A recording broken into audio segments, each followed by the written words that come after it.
আসসালামু আলাইকুম, সবাই কেমন আছেন? কি অবস্থা? দিনকাল সবার কেমন কাটে? আলহামদুলিল্লাহ ভালো আছি। দিনকাল খামে খাজের মধ্যে দিয়ে যাইতেছে ভাই। অনেকগুলা বাসন দেওয়া শেষ তো হঠাৎ মনে হয়েছে যে এত কষ্টের এত পরিশ্রমের কাজটা যখন করতেছি সবার সাথে শেয়ার করি। সারাদিন রান্না বাড়া করার পরে যখন অনেক ধরনের রান্না বাড়া করার পরে যখন এতগুলা বাসন বাইর হয়, অনেকগুলা বাসন দেওয়া হয়ে গেছে তাই দেখাইতে পারলাম না, মনে ছিল না। তো যখন এতগুলা বাসন বাইর হওয়ার পরে রান্না করতে এত পরিমাণের বড়াইন থাকে যেন একদম কী অবস্থা হয়ে যায়। এত কষ্ট লাগে, মনটা চায় কোনো দিক দিয়ে উইড়ে উইড়ে যায় কি, কিন্তু যাওয়ার তো জায়গা নেই। গরিবের আবার যাওয়ার জায়গা আছে, এখানেই থাকতে হবে। কষ্ট মষ্ট যাই হোক না কেন এখানেই থাকতে হবে। টেকাই হয়েছে পৃথিবীর সবচাইতে বেডি। আমার মালিক বেটি হয়েছে সারাটা দিন সোফার উপরে শুয়ে থাকে, শুয়ে শুয়ে ওই কত সময় টিভি দেখে, কত সময় মোবাইল টিপে, তারপর কত সময় আমার সাথে চিল্লাচিল্লি করে, তারপর হচ্ছে বেটির ফুলানি তাইলে সুন্দর সুন্দর হাসি এসে গল্প করে। কোনো কিছু লাগলে ঠাস করে একটা কলা মারে দিয়ে দেয়, এটা নিয়ে ওইটা নিয়ে ওইটা নিয়ে ওইটা নিয়ে খালাস সব কিছু টেকায় করায় জীবনে সব। তারপরে চিন্তা করে দেখলাম টেকাই সব কিছু। হ্যাঁ, মানুষে যদি টেকাই সব কিছু না, টেকাই সুখ দেয় না। আমি তো দেখি টেকাই সব কিছু। আমি এই জিনিসটা এত বছর পরে বুঝছি, যার কারণে এখন আমার কাছে টেকাও নাই। আর কি তা করার আছে? এখন তো আর টেকার পিছনে দৌড়াই, এখন বয়স হয়ে গেছে না ভাই, এখন কাজ করতে পারি না। আগে ধরেন 5-7 বছর আগে এত এত কাজ করতে পারতাম, সারাদিন কাজ করলেও কোনো ক্লান্তি ফিলতো না। এরপরে সন্ধ্যাবেলা পড়লে ঘুম টপ করে চলে আসতো। আর এখন সারাদিন কাজ করলে ক্লান্ত, কিন্তু মন তো ক্লান্ত হয় না, টেনশন করতেই থাকে করতেই থাকে, তারপর আর ঘুম হয় না। তারপর সকাল উঠতে যখন কাজে যাইতে হয় কান্নাকাটি শুরু হয়ে যায়, কেমনে উঠবো, কেমনে কি করব। তারপর উঠতে যাইতে হয়, 5 মিনিট লেট হইলে তো বেটি এমন কথা শোনায়, ওমা মনে হয় যেন কত লস কইরা ফেলাইছে। কাজ তো আমি করবো ভাই, তাতে তোর সমস্যা কি? হ্যাঁ, এটার নামই হচ্ছে প্রবাস। পরের চাকরি করা বালা না। আমি যদি আমার স্বপ্ন পূরণ হইতো, তাইলে আমি আমার সন্তানরে নিজের হাত যাতে করতে পারে, যাতে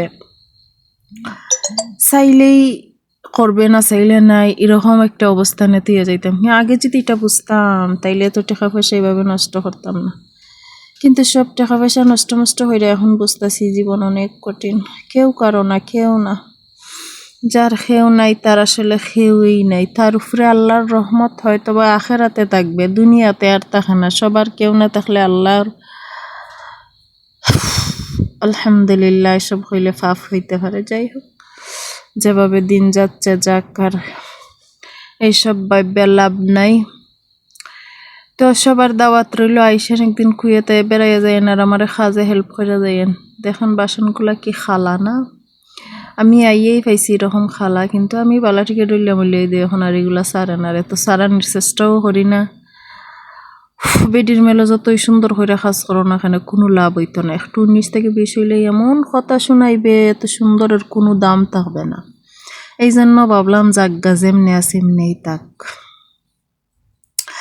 এরপরে হচ্ছে আমার সাথে যে একটা ডাইনি থাকে মুটকি, খালি খাইব। রান্দা বাড়া কইরা তুই রাখলে বাসনটি মানে খাবারের বাসনটি তুই রাখলে আইয়ের ঠপ করি নিয়ে খাইয়া চলে আসবে। একটু হেল্প করলে কি সমস্যা? তোর হাত ফিরে যাইবে। এটা তো আর আমার বাপের বাড়ির কাজ না, তোর আর আমার তো, আমরা তো একই বাসায় কাজ করি। এতটুকু কমন সেন্স নাই, তাই হলো না। কিন্তু আমার বেটির ভিতরে শয়তানি। ভাগ্য যখন খারাপ হইয়া সব দিকে খারাপ হইলেই বুঝতে পারলাম। বর্তমানে আমার নসিবটাও খারাপ যাইতেছে, খুব খারাপ যাইতেছে, খুব খারাপ যাইতেছে। এখন আর কি তা করার আছে? খুব এত পরিমাণের খারাপ যাইতেছে যে কোনো দিকে যেন হেল্প পাইতেছি না। সব দিকে শুধু সমস্যা সমস্যা। সমাধান যে কোথায় আছে আই এম নো জানি। বাড়ির যাওয়ার জন্য মনটা এমন এমন এমন বেকার হইয়া আছে। কবে যে বাড়িতে যাইতাম, কিন্তু আবার হই একটা মাস পড়লেই 40,000 টাকা পাই। বাড়িতে গেলে তো 14 মাসেও 40,000 টাকা জমাইতে পারতাম না। আচ্ছা, আরো একটা মাস থেকে যায়, আরো একটা মাস থেকে যায়, হয়ে 1.5 বছর হয়ে গেল। এখন কইতাছি সামনের মাসে ইনশাআল্লাহ জাগিতাম। এখন সামনের মাসও মন চাইস আর এক মাসের টাকাটা যদি পাইতাম। টেকার প্রতি মানুষের কি লোভ, এমনিতে শরীর দইরে আইছে, জানা দইরে আইছে, ভাল লাগে না, এটার লগে লগ নাই।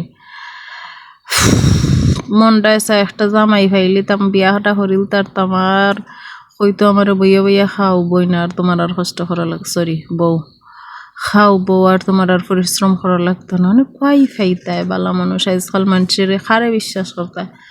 আজকাল মানুষের টুকরা টুকরা হইতে খাইটা মিটটা ফেলাইলা, এখন খারে গীতা বিশ্বাস করতায়, হৌসাই দেখি। এটা ডরাই এই তো গো, কিচ্ছু করতেছি না, মন্ডায় চাই কিতা করতাম, মন্ডায় চাই কিতা করতাম, কিন্তু করতেও পারতেছি না। সব বাদী সমস্যা, যত সমস্যা। এরপরেও আল্লাহ ভরসা, আর কিতা করবা। এরপরে হয়েছে গিয়া ওই দিন একটা কোরআনের আয়াত শুনছি, আল্লাহ হয়েছেন যে পাখি কোনো খাবার জোগাড় করে না, সকালের খাবার থাকে না, তারেরও আমি রিজিক দেই। এই আয়াতটা শুনে আর কতক্ষণ টেনশন দূর হয়েছে। আমি এত টেনশন করি, আমার ঘরে তো হালকার খানি আছে, কিন্তু পাখির যদি সকালের খানি নাই, তারাও তো আল্লাহ রিজিক দেন। আর ওই আল্লাহর বান্দাই তো আমি।